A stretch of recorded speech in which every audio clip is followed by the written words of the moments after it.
Pemirsa, akibat hujan deras mengakibatkan tebing setinggi 15 meter longsor dan menimpa rumah milik warga di Desa Pelipiran, Kecamatan Bruno, Purworejo, Jawa Tengah. Pemilik rumah selamat namun istri dan 3 anaknya meninggal dunia.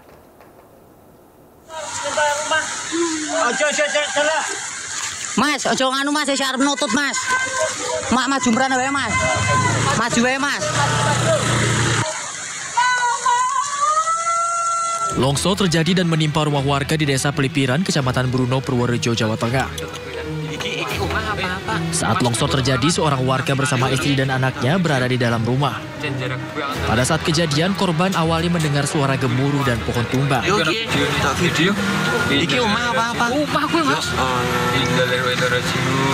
Korban yang sempat keluar rumah untuk melihat kondisi di luar menyadari bahwa rumahnya telah terkena longsor.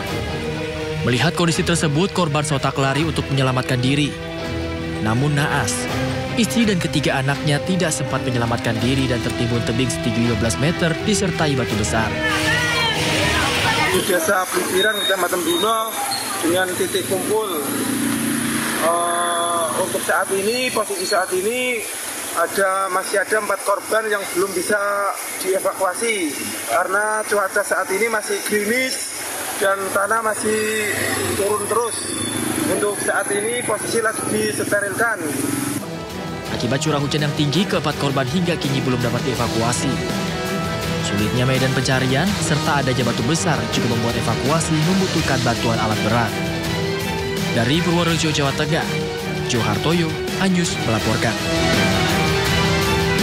Dan pemirsa, seperti apa proses evakuasi longsor di Purworejo? Untuk mengetahuinya kita telah terhubung dengan PLT Kepala Pelaksana BPBD Kabupaten Purworejo, Yeni Iswantini. Selamat malam, Ibu Yeni. Selamat malam, Pak. Ya, Bu Yeni, apakah proses evakuasi korban masih berlangsung hingga saat ini?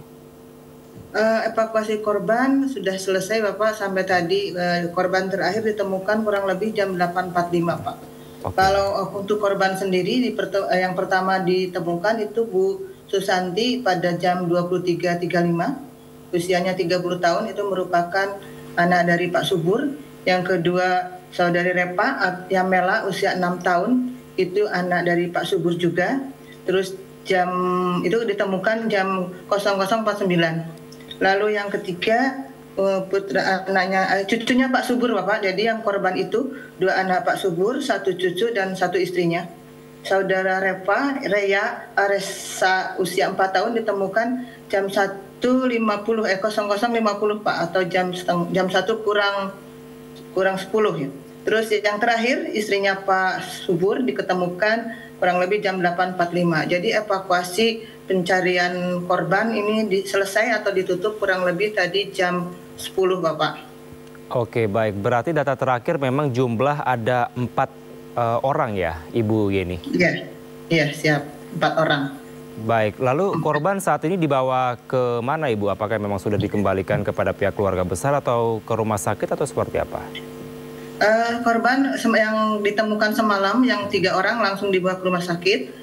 Lalu untuk istri Pak Subur sendiri tadi pagi langsung dibawa ke rumah sakit.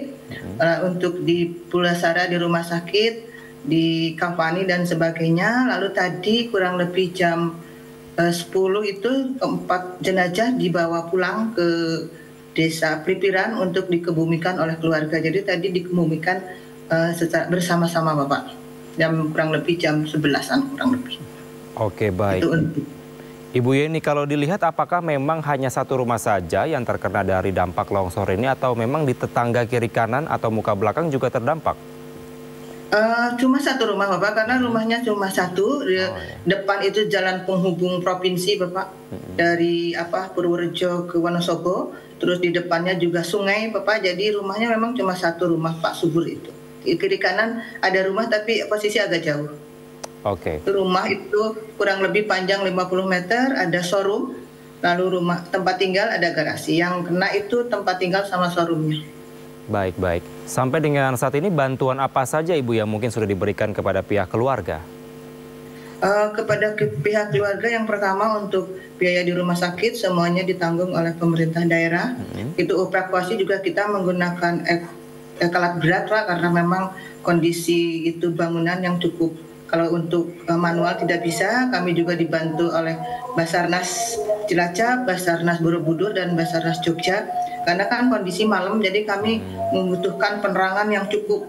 Jadi evakuasi baru bisa kami laksanakan kurang lebih jam 8 malam, Pak. Karena kami menunggu alat penerangan dari PLN dan Basarnas. Karena kita juga waktu evakuasi juga melihat tebing, Pak, karena tebing itu kuatnya akan ada longsor susulan.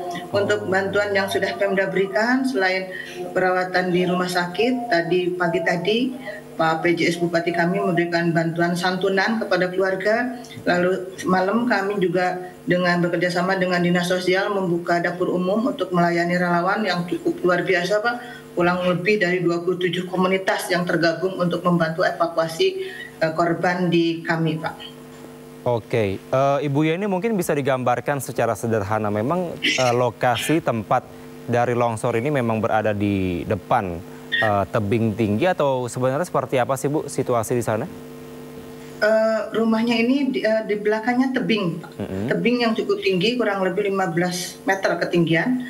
Lalu untuk batu sendiri itu sebetulnya posisinya di belakang rumah, Pak. Cuma kedorong oleh tanah yang turun dari atas, Pak. Jadi batunya kedorong gitu posisi batu berada di belakang rumah Pak Subur.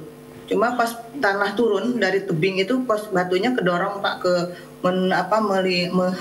melindas yang itu tempat showroom motor beliau, Pak. Baik. Berarti memang posisinya berada di dekat ketinggian ya, begitu ya Bu ya? Betul.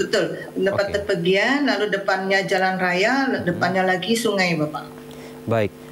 Bu Yeni, apakah memang terkait dengan hal ini sering terjadi di daerah, tepatnya di Pelipiran, di desa Pelipiran, Kecamatan Bruno ini sering terjadi longsor atau seperti apa?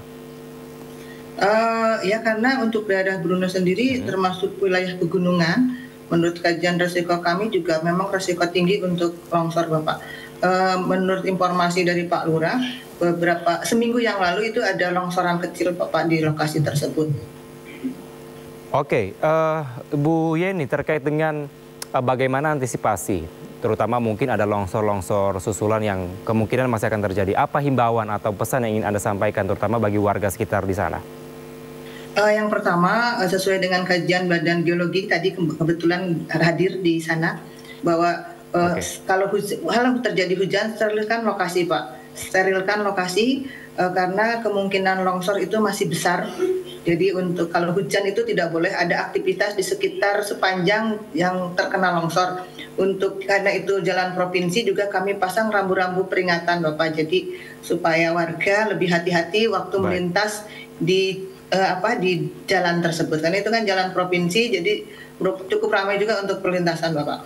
Jadi himbauan kami memasang rambu-rambu dengan kerjasama dengan kecamatan, lalu menghimbau kepada warga masyarakat untuk tidak mendekati lokasi, apalagi waktu terjadi hujan.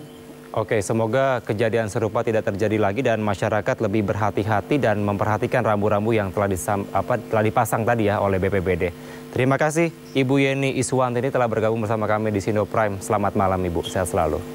Terima kasih. Assalamualaikum.